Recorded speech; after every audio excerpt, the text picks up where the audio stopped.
Long before any European ship crossed the Atlantic, this land was already ancient, home to millions of people whose civilizations would be nearly erased from history. What happened next would shape an entire continent, and the consequences still echo through every corner of Brazil today.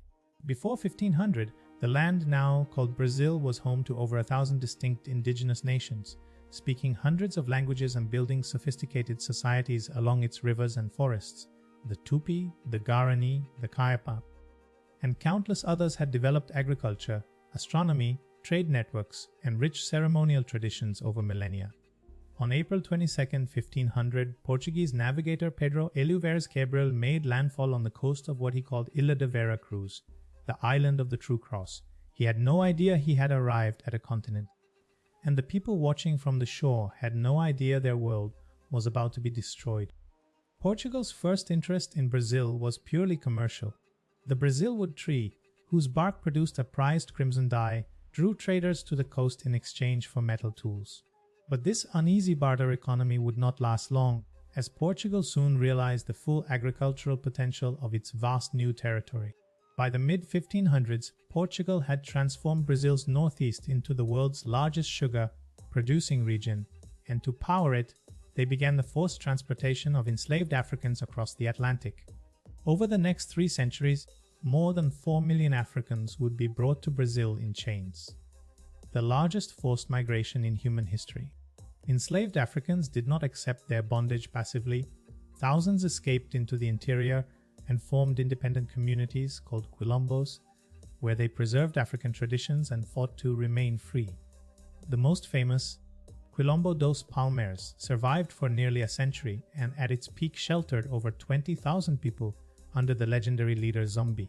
In 1693, gold was discovered in the mountainous interior region of Minas Gerais, triggering a rush that would make Brazil the world's single largest gold producer for decades. Entire cities like Ouro Preto erupted from the hillsides almost overnight, adorned with Baroque churches whose ornate gilded interiors still stand as monuments to the enormous human suffering that funded them.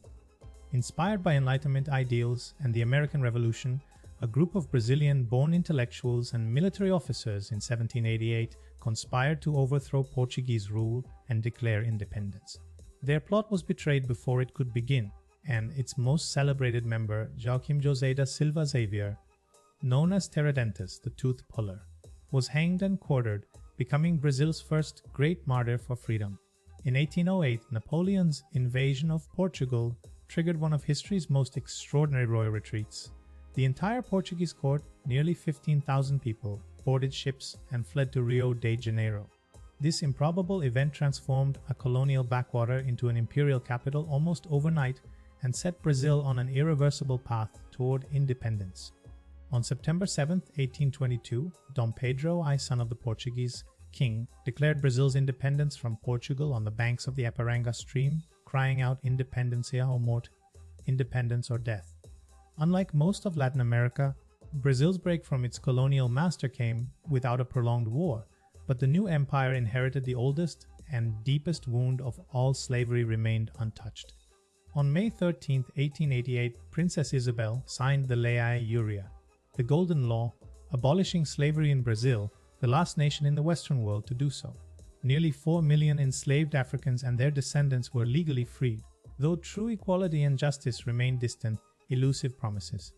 The Brazilian monarchy collapsed in 1889, replaced by a republic dominated by powerful landowners, cycling political control between São Paulo and Minas Gerais in an arrangement called Café com Leite, coffee with milk. Decades of inequality, corruption, and regional tensions simmered beneath the surface until Getúlio Vargas seized power in 1930, reshaping the nation through populist authoritarianism. The Amazon basin holds the largest tropical rainforest on Earth, covering more than 5.5 million square kilometers and sheltering an estimated 10% of all species known to science.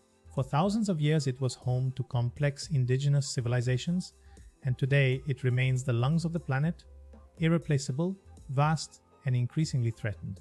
In 1964, the Brazilian military seized power in a coup backed by conservative elites and the United States, installing a dictatorship that would endure for 21 years, the darkest period known as the Anos de Chumbo, years of lead, saw widespread censorship, torture, and the forced disappearance of political opponents who dared to resist. In 1985, the military stepped down, and 3 years later Brazil ratified a sweeping new constitution, one of the most progressive in the world, establishing democratic rights, social guarantees, and indigenous land protections. The Constituição Cidade, the citizens' constitution, was the foundation of a new democratic Brazil rising from the long shadow of dictatorship. Born in the Afro-Brazilian communities of Rio de Janeiro, samba became the heartbeat of a nation, a music and dance form that fused African rhythms, indigenous influences, and Portuguese melody into something entirely new and defiant. Every year at Carnival, Brazil transforms into the world's largest celebration of joy, identity, and cultural pride. No country has won the FIFA World Cup more times than Brazil, and no nation wears its footballing identity with greater passion or artistry. From Pelé to Ronaldo, Brazilian players transformed the game into a form of breathtaking, improvised expression, a mirror of a people who have always found grace, beauty, and freedom through movement. Brazil today is a nation of breathtaking contradictions, extraordinary wealth beside deep poverty, unmatched biodiversity alongside deforestation, vibrant democracy shadowed by inequality, yet its people carry 5 centuries of struggle, survival, and creation in their bones. From the first fires of indigenous civilization to the rhythms of samba and the roar of a stadium, Brazil's story is still being written, and it is one of the most remarkable stories on earth.